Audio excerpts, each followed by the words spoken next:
Assalamualaikum, nama saya Adam. Saya nak cerita.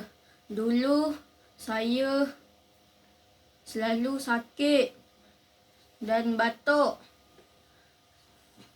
Cikgu bawa saya ke bilik rehat.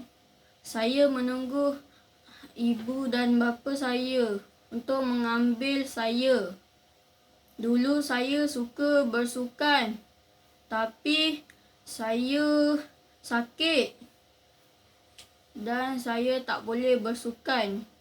Selepas itu, ibu saya memberi saya minum aloe vera.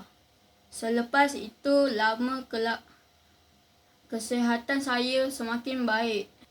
Saya boleh bersukan semula. Yeay!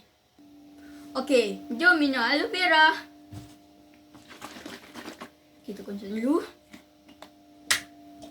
Jom letak. Okey. Tak balik. Okey, jom minum.